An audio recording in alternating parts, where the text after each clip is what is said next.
The topics and opinions expressed on the following show are solely those of the hosts and their guests and not those of W4WN Radio, its employees, or affiliates. We make no recommendations or endorsements for radio show programs, services, or products mentioned on air or on our web. No liability, explicit or implied, shall be extended to W4WN Radio, its employees, or affiliates. Any questions or comments should be directed to those show hosts. Thank you for choosing W4WN Radio. Let's listen as Lorraine Lapointe, coach, therapist, educator, speaker, and founder of Head Heart Synergy, brings together another enlightened guest to inspire and motivate us to move forward, achieve our dreams and desires, so that we experience midlife awakening. And I'm your host, Lorraine Lapointe. Today we'll enjoy another candid conversation that reveals how to bring back a sense of balance and how to find forward focus. Today, take just a few moments to join us as we explore the possibilities and the perspectives that provide us with greater inner peace, power, passion, and purpose. Because that's what I call living at the edge of fulfillment in a midlife awakening. Oh, hello and welcome to those who are tuning in from so many places around the world. You know, you've probably heard it said that public speaking is feared by many more than like death itself. And I know that sounds a little crazy, but it's what most people say. So I wanted to do a little research to see what the truth was behind this.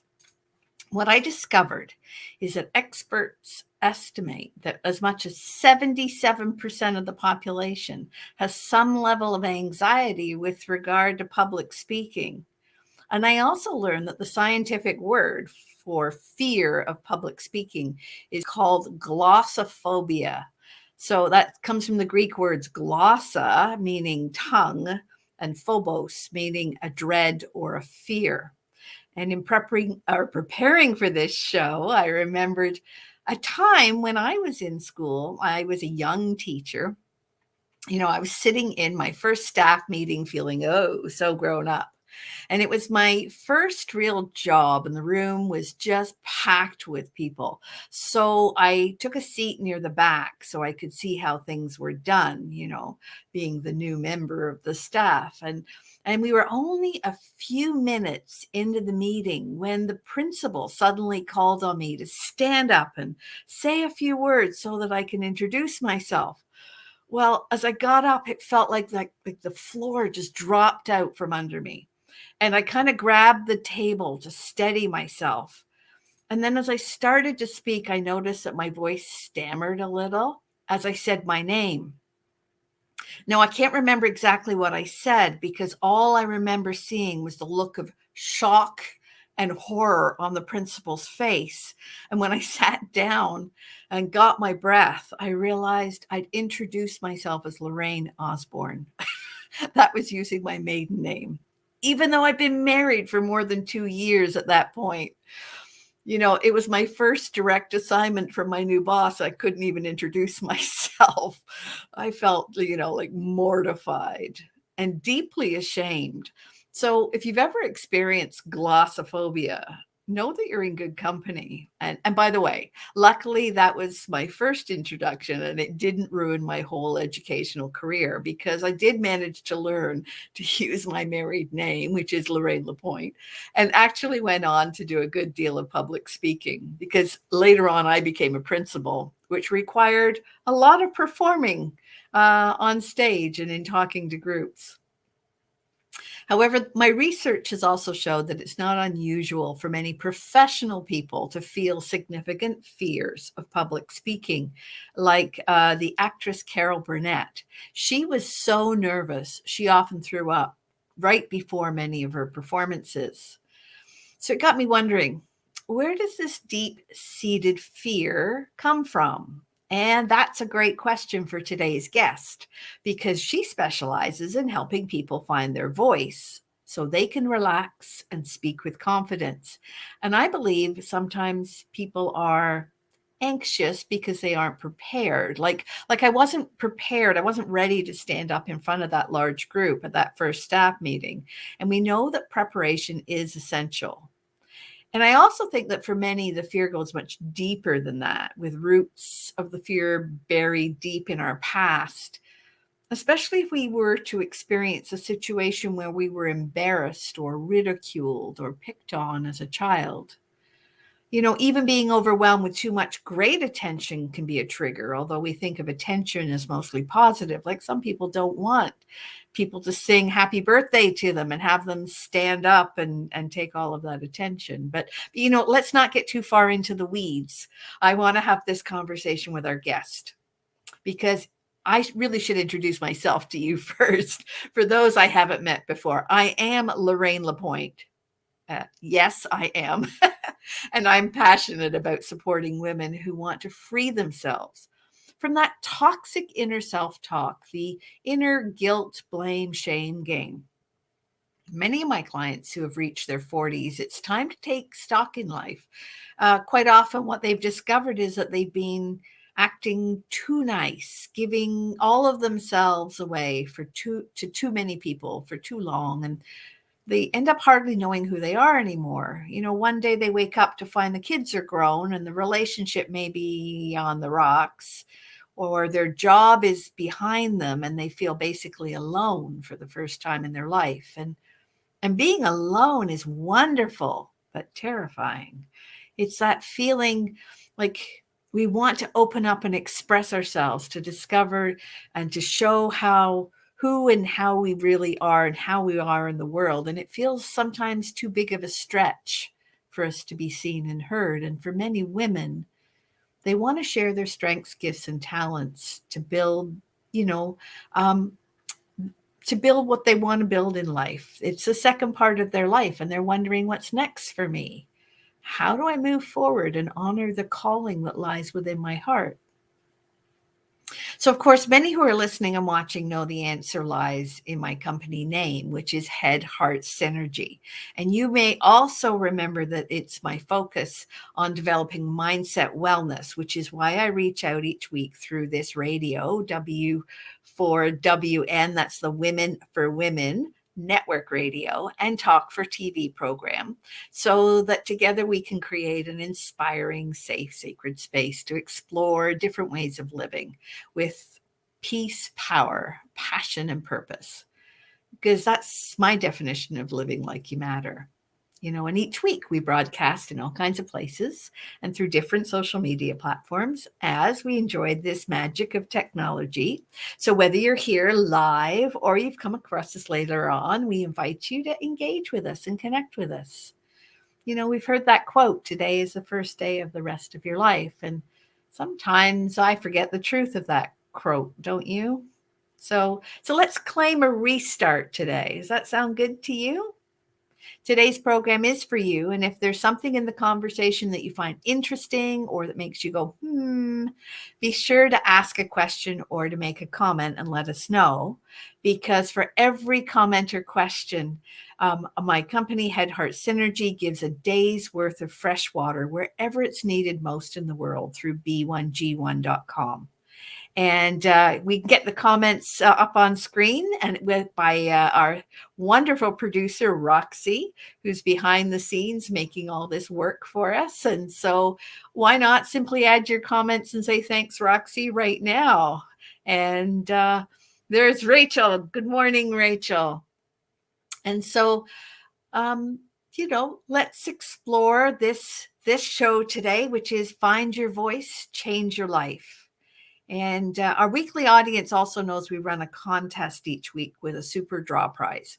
And you could have an opportunity this week to work privately with our guest in a 30-minute session to find your authentic voice. And all you need to do is listen to the 5 inspirational words that will sprinkle throughout the show, and then put them in the chat or email them to me at the end when I ask. So, don't forget to jot down the words. And the first word today to jot down is voice. So we will be talking today about voice. And we're building a fun, interactive, engaging community of like-minded people within our Facebook group called Mindfully Moving Forward. So if you haven't joined us there yet, be sure not to miss it. And after this short break, we'll connect with our guest. And you are here listening on the Edge of Fulfillment on W4WN. That's the Women4 Women Network, radio and talk for TV. And we'll be right back after this short break.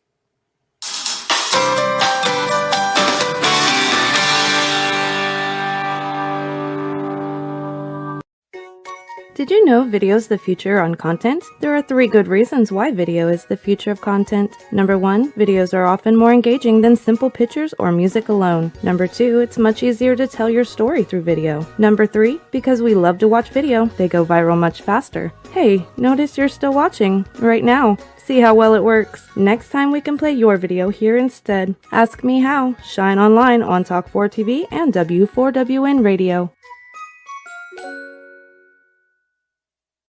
Hey, are you looking for a brighter future? Wishing for greater calm, clarity, and confidence? What if you knew an inside job was the answer? Your mission: stop the inner burn, gain mental fitness so you get more out of life. Imagine in about 15 minutes a day for just 6 weeks. Come on, we'll show you how. Don't miss it. Just go to www.lorraine.gives/m-fitness and join us right now.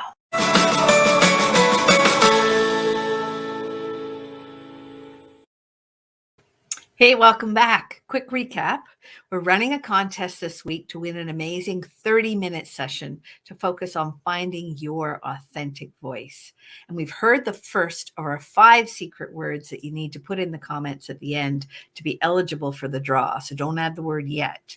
The first word was voice. And so now you're listening for the 4 other words as we continue here on Edge of Fulfillment on the Women4 Women Network radio and Talk for TV. So I want to welcome today's guest. I'll tell you a little about her. Dr. Doreen Downing is a psychologist and a podcast host of Find Your Voice, Change Your Life. Like many, she once suffered from stage fright, and in conquering it, she discovered how being connected to your authentic self is really key to being relaxed and confidently speaking. And now she specializes in the treatment of public speaking anxiety. So in addition to coaching online courses, she's the author of Essential Speaking, 7-Step Guide to Finding Your Real Voice. And that's a book that teaches you how to transform anxiety through presence and connection. And I could go on all day about Doreen, but I want to bring her out here in the studio to meet you. Welcome, Doreen. Wow, here we are. It's so wonderful to be with you and open up the space to be able to speak about the topic of voice. Absolutely. And our show is actually called Find Your Voice, Change Your Life. And I understand you've accomplished a great deal after finding your own voice. However, to appreciate your story, I think we have to probably back up a little. And I'm wondering, where would you like to begin your story? Well, I think it starts with realizing that I was holding myself back. I was a professional. You talked about being a teacher and having to introduce yourself. I was a psychologist, or I still am, with many years of experience and clients, successful private practice, nice and safe in my office with just one person in front of me. So I had done some research, and a conference organizer had asked me to present, and I said, no way, I'm afraid of public speaking. Just like what you said, it was just like all of a sudden somebody said, hey, get up and do something. I said, no. And that moment is, I think, the turning point in my life. And I hope listeners will, maybe something today will be a turning point for them, because it's so important. And the conference organizer said, but doctor, isn't fear your business? Oops. Yeah. Oh, Yeah. So So tell us a little bit about how you conquered your fear, because 77% of people in the research are afraid to stand up in front of a group and speak. I know, and there's a whole range of what fear is, from being so terrified, like the body just collapses and races off. People talking about it like they've been hijacked. And then there's just a little bit of anxiety, so there's a range. It isn't just one thing for everyone's. And it's that's part of what I think about the fear of speaking in public, is saying everybody has a little bit and some have a lot. And those who have a lot of anxiety, those are the people that I treat. The people who have a little bit, I think it's natural, a little bit of excitement, and I'm going to be in front of people. But the extreme people who have terror, I think that can be helped. And wouldn't that be something, to be able to reach people and have them be able to feel relaxed and confident and free, the freedom to be themselves here in this life? Well, can I make a true confession here? So there's two things. One is, I've talked about this a little bit on the show before, the difference between the word anxious and the word nervous. Although we can think they are the same, they actually cause different chemical reactions in our body. So if we tell our body we're nervous, we get one chemical reaction. And if you tell your body that you're anxious and nervous, no, it's excited and nervous. See, I'm doing the same thing in my story before, getting my words all mixed up. It's nervous and excited versus, or anxious and excited. But if you say you're excited, you get a different chemical cocktail. Have you noticed that with your clients? Is that? Yes. And I've heard that. And actually, one person I do know, that mind shift that you just made was very powerful for her. And I would say that's, for your listeners, that is one of it. If you can rename that energy in your body that's happening, and think of it as excitement. You still have to learn how to breathe and calm yourself down, though. Absolutely. And it's funny because I'm an introvert, and if you told me I was going to be doing something like this a couple of years ago, I would have told you were out of your mind. Mm-hmm. But here I am. And I think it was the experience of being a principal. So what I'm trying to say is, I think there's a sense of practice, like you get better with practice. And that nervous, excited feeling before you go live is actually, I tap into that now, and that's what gives me a sense of energy and excitement and enthusiasm to bring to whatever I'm doing on screen. Have you found that with your clients, that they are able to tap into that, or is that something that? Mm-hmm. I think that it takes a while. I think that changing your mind and having a new mindset does take practice. Yes. You asked what was my journey, and I think it was a decision, and that's what you have to make, is to say, okay, I'm afraid that I'm going to fall in front of people, I'm going to fail, they're going to judge me, I'm weak, all those kinds of self-limiting talk that we do, and I think the first step is to be able to say, I'm going to go toward my fear, because the strategy is to avoid it, not show up, not raise your hand, not take the job, not go for the interview. So if you make the decision inside, and that's courage. Oh my gosh, it's so courageous to say, I'm going to go and face my fear, learn how to go through it and transform it, because it's energy. That's what we're talking about. And that's what I love doing with people, is holding them through really scary transition. And it's that song my mom used to always sing, when you walk through the dark, keep your head up high. You know, that kind of at the end is a golden light. And just I know it. I've been down that dark tunnel of fear and have transformed my anxiety. So I know, I believe it. And I think that working with somebody who believes that it's possible and can go through the fear is what leads people. So it was just showing up to a class in San Francisco, overcome the fear of speaking in public. It was one class. It was just the beginning. And I just said, oh boy, I have to come back to this same class next month and next month and next month, which I did. It was so scary to walk into that room, to sit there, take turns in front of people. But you had said something when we started today. You said something about being able to go back and do it again and again and again. So I think that facing my fear was what helped me transform it. Sometimes when I have conversations with my clients about fear and I say, okay, describe how big this monster is. How big does this monster feel to you? And of course, it feels huge. It feels overwhelming. It feels dark and heavy and scary and all of those things. And then one of the exercises that I love to work with people on is to, as you said, face that fear. And it's amazing how once the fear has been faced, it becomes like from this great big huge monster down to this little tiny gremlin, this little tiny, thing. And then you can handle it so much easier. Have you found that your clients go through some sort of journey like that with you? Yes, I do have a process, by the way. Would you like to tell us about that or talk a little bit about that? Yes, I would say that first, in terms of when people work with me, we do the roots. We get at where those roots are, because the anxiety is not just about, I have to tell you, everyone, it's not just about speaking.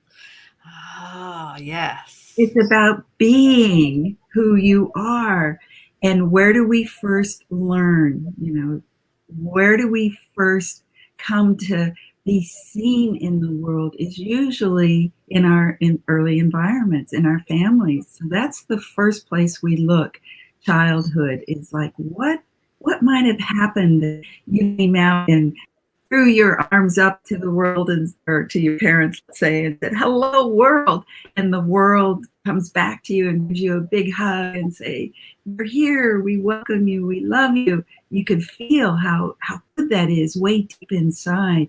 But when the world looks away or says, shut up, or children are not to be heard, just seen, any kind of message that you get from the world around you as you are developing your sense of self is, I think, the beginning of confidence, the beginning of a sense of self. That's awesome, because if you see most babies or some babies, I'm thinking of my little grandniece, and when she was first born, I mean, babies want to be looked at. They want to be seen. They gurgle and they giggle and they flail and they want to be seen. And goodness knows if they have needs, they have very effective ways of letting you know that their needs need to be met. And then somehow along the way, we seem to lose that. Yeah, I'd like to make sure that people have that idea, at least today, that, a lot of times it says, well, that happened in the past, it doesn't matter. But every moment we've lived still is within us. And if there's been some kind of trauma, then we need to treat that. When I was looking at my deeper roots first, it was all the way back to 5 years old, when my mother was depressed and was in and out of hospitals. And we lived with my grandmother, my sister and I lived with grandma. And she would say to us, be quiet, girls. Your mom's going to go back to the hospital. Be quiet. So you could feel Yeah, I could see you feeling it too. So she tied your expressiveness to your mother's going to the hospital. Yes. Oh, ouch. That's a deep root. That's ow. Yeah. I mean, I'm sure she didn't intentionally do that. Yeah. But with our little minds, when we're young, we don't really understand the adult world, right? Right. I tell the story, I've told it on previous shows, but I was singing in the back seat of the car one day, and I honestly don't have a great voice. I was belting out "You Light Up My Life" or some other song that was really very difficult to sing. And I don't know what happened with my mom. I'm sure she had a headache or something, but she said, "Oh, for goodness sake, Lorraine, give it a rest." I never sang again. Mm-hmm. And now I'll hum. Yeah. I might even sing a few words if I'm alone somewhere. But in terms of actually singing out, I'm getting much better at it. And I'm releasing the baggage that I've been carrying around that. But when your mother says, "Oh, for goodness sake, give it a rest," you give it a rest. Right. That's that self-limiting thought that gets lodged in your brain. And so awareness is really good, of course. And that's what this deeper, where I start with people, is the underlying roots. I have a couple of more examples if you'd like me to. I'd love to hear some more. Your stories are wonderful. The person came to me, a Google exec of all things, and said that he felt like an imposter. And it just wasn't imposter syndrome as you hear people talking about. So I always go, people are a puzzle. What happened? And so as I start to unravel the puzzle, deeper roots, he said that when he was 12 years old, his father died, and his uncle came and said, "You are now the man of the family." And I'm still feeling a little chill that goes through my body, because he had come in and said his issue was being an imposter. Then he talks about this story of 12, and he goes, and this is how he said it: "I'm now the man of the family." And I just went, oh my goodness, at 12 years old, this little boy is being asked to be an imposter. Isn't that funny how literal sometimes our brain is? I've got one more that's literal. This is another, I work with a lot of professional people, and this person said, she said that when she got in front of an audience, she felt like she was going to be pounced on. And I always note those words. So then when we started to do the deeper work, she told me a story. They don't put the two pieces together, yet. But she told me a story of walking to school, and there was a dog in the neighborhood, a really scary, frightening dog. And one day she had to walk to school by herself. Her parents didn't take her. And this dog came out and attacked her, pounced on her. She even used the word pounced. There it is. So puzzle, that's what I do first with people, is help them solve the puzzle, because they say, "I don't understand. I don't, here I am, an executive, or here I am, way into life, and I shouldn't be afraid. Why?" And so I often get to answer the why with them, discovering the why. Well, and discovering the why is so important, because it's the underpinning, right? It's the piece that holds you back. Yeah. Another piece that I remember from my own childhood was my mom used to believe in that babies should be put outside and get lots and lots of fresh air. Well, being put outside for lots of fresh air also meant that I was alone. And so it created that pervasive sense that what I have to say is not important and no one wants to hear it. And it took me ages to figure out why I felt that way, until I talked to someone, as you said, you can't see your own story, you're too close to it. So I talked to someone like yourself who was very caring, and they said, well, did you notice that your feeling is based on being alone and no one wanting to hear what you had to say? It's like, oh yeah.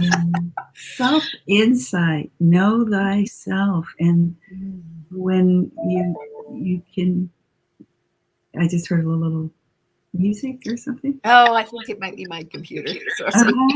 Well, the universe is saying, hey, let's start singing, Lorraine. Here we are. Yeah. Yeah, absolutely. So one of the things that I love to do on the show, and we mentioned this before, is I love to pull an oracle card. And so are you game for that? Let's. See. Okay, so I'm going to shuffle our cards, and you just go ahead and tell me when to stop, and I'll pull a card and see what it says for today.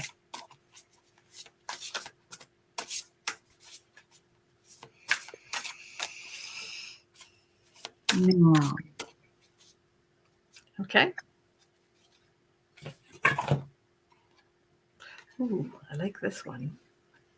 Can we zoom in on that? It says opening to discovery. It's a beautiful card.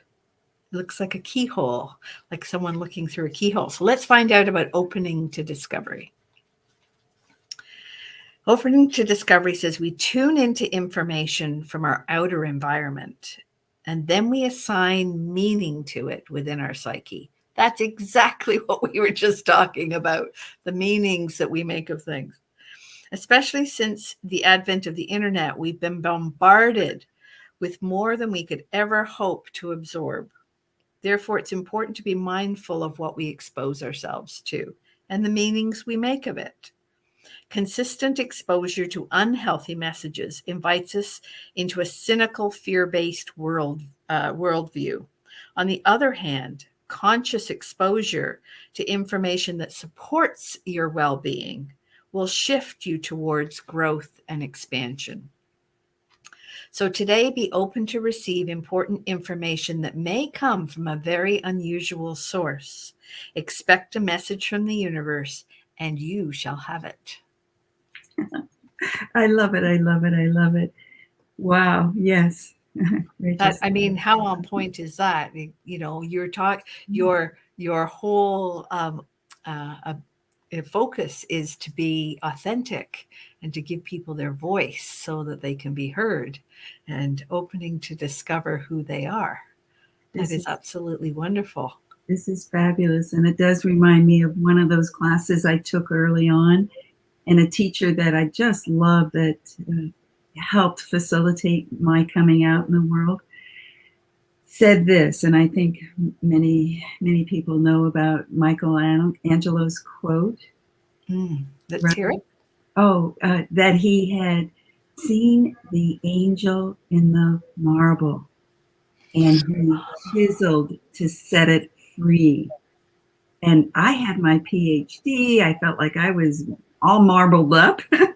And so when he said that, the angel in the marble, I went, oh, that's inside of me. You know, I've got all these degrees and all this academic stuff and professional images, but inside is this precious, beautiful angel. And how do I find her? How do I find this beauty and this power that's inside of me already, this angel?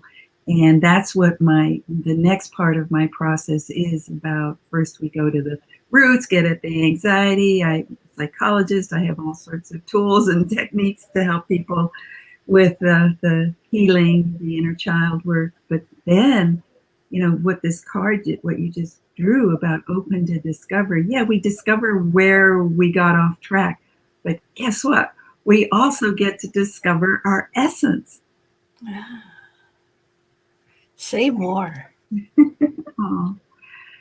The essence of who we are, the being of who we are, not the personality, not the doing, but the deepest spirit. Some people call it soul, but some people call it just the core self. So you get a range here. You get you get all the way from soul to spirit to essence to core of who you are, authentic core. But I call it essence, the being of who you are, where it's just your natural brilliance, your magnificence, your nobody could take that away with you. It's like the light inside of you. And how do you then, speaking of, my business is called Essential Speaking, how do you reach the essence of who you are so that speaking comes from the essence, which means essential speaking? Oh, that is so marvelous and so wonderful. Because how many of, well, I mean, it's not a matter of numbers, but there are so many people who feel that they can't reveal who they are, or they're afraid of being judged poorly if people see who they are, and they don't realize, I think, how amazing that they are. I talk a lot about those 10 saboteurs, those toxic saboteurs, but it sounds like what your next piece of your process is opening people up so that they can see how beautiful and wonderful and magnetic they are inside in their essence. Yeah.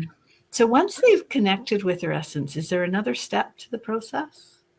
Well, that whole process of finding the essence of who you are is what my program is about, is that you first, the 7, I call them secrets, because it's not about learning how to give a speech or learning how to be somebody who can get up on a stage. It's about learning how to be yourself no matter where you go. I know you did a quote earlier, and this one is about John Kabat-Zinn, who says, "Wherever you go, there you are." And so that somebody like you did, when the principal said, "Hey, introduce yourself," it's you can stand up at any moment and say, "Here I am," whatever is being asked of you, the spontaneity. So the finding your voice in the process that I teach begins with stillness, of all things. Beautiful. Come to a coach psychologist who's going to help you be better at speaking, and you start with stillness. I was going to say, the word presencing is something that I use quite a bit, and stillness, I think, and presencing are connected. You know, you become aware of of yourself in the moment. Is what I and to do that, I use stillness. Absolutely. Self-awareness. And you could see when people have anxiety. So now what I work with after we've got the roots, what I like to work with is the mental, what's going on. I like to do the physical and the emotional. So stillness, learning how to quiet your mind, learning how to quiet your body. And we have apps. You could set a little timer, throughout the day to do what you teach, the reps, the some kind of process that helps you go to calm.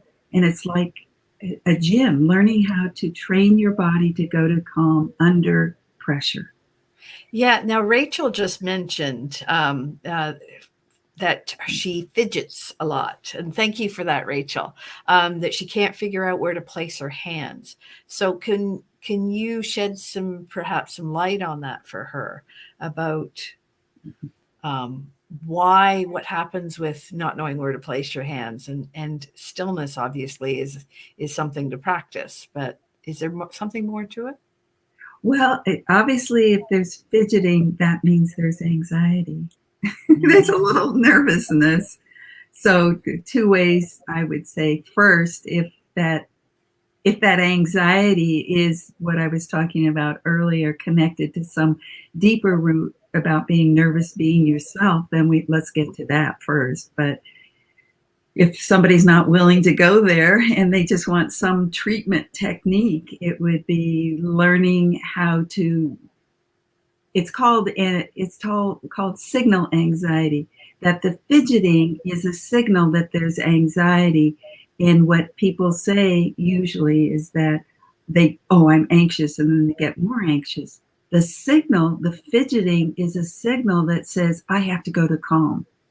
I have to do something else, like maybe spread my fingers or touch my legs, or if I'm standing up, turn my hands around gently, on my lap. I don't know where her hands are, but uh, so it's learning how, maybe not in the moment, but let's say like going to a gym, learning how to go from anxiety to calm in an instant. And you could train your body to do that.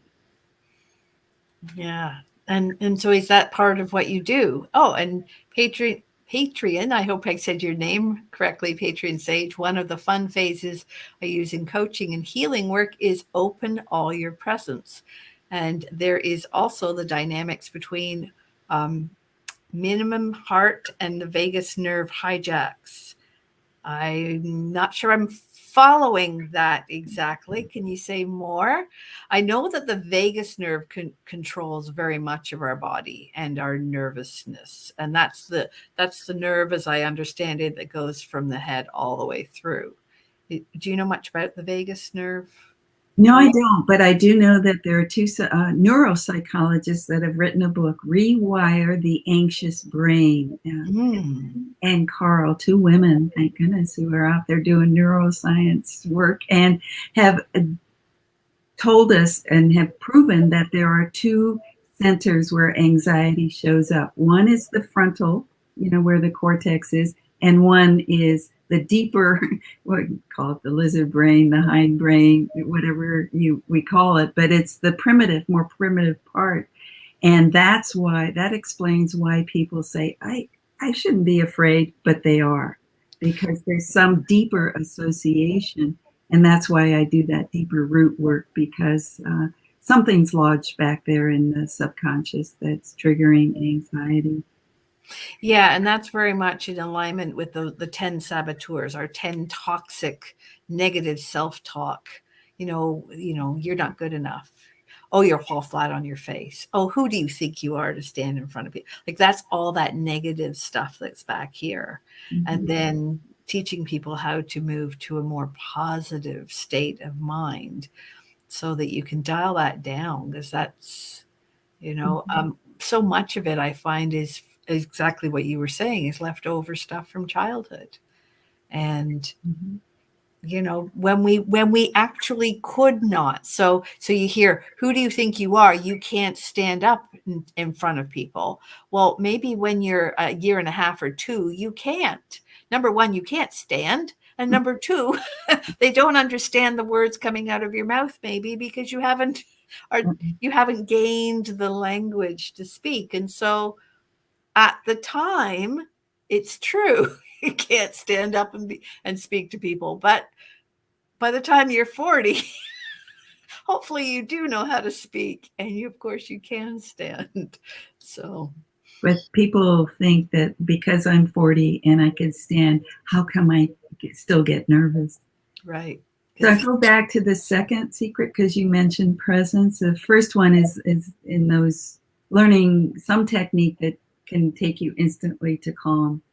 And then the second one, my second secret, is presence. Oh, you're so much in alignment. I love it. Yes. Yeah. And so that people, what I help them see is that there's something that happened.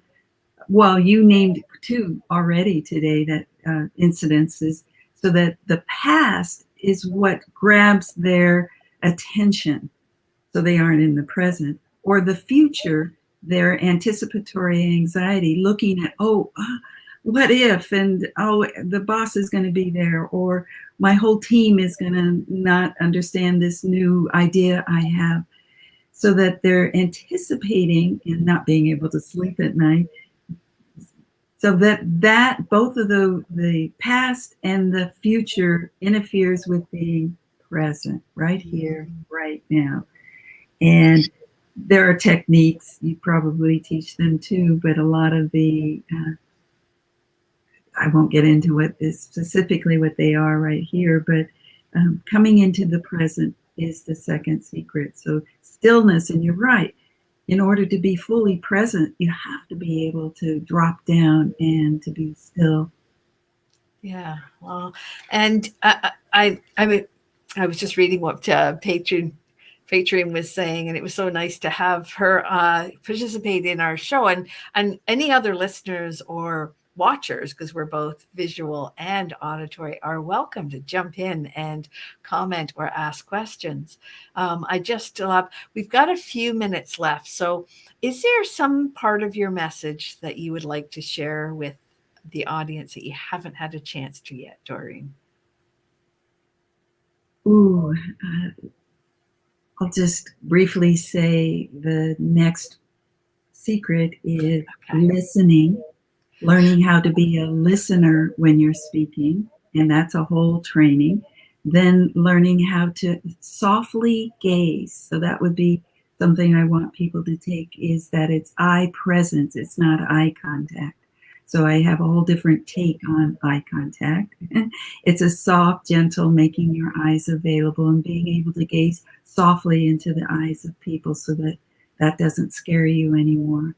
And then the fifth step is, or secret is, finding the most positive quality inside of you, so that when you're in front of people, you're feeling that. You aren't projecting out, oh, I'm scared. It's more like, oh, I'm brave, or I'm beautiful, or I'm magnificent, or I'm powerful, or I'm... Then the next one is connection, being able to connect with that part of yourself and to be able to connect with that part of people, so that when you look out and you're speaking with people, just like right now, I'm looking at you and I'm seeing your magnificence. And if you just look for magnificence, if you look for that jewel in front of people, I mean, inside of people, you will no longer be afraid, because what you're doing is connecting to what's core inside of you, what's core inside of them. And there's no fear. There's just beautiful, pure connection. And then be yourself is the last secret. But you don't start with being yourself. You got to discover how to be yourself. And being yourself is being in your essence, so you can speak from your essence. That is such a beautiful, beautiful process. Thank you for sharing it with us. And thank you for sharing all those parts. And what I'm getting very clear in my mind that I feel like I have to say is that's what people are missing these days. You know, with the covering up, the inability to connect, sometimes we lose. Oh, I love that, Rachel. Sometimes we lose ourselves in the noise of the world, and we forget our essence still lives within us. Oh, that is just beautiful. Thank you, Rachel.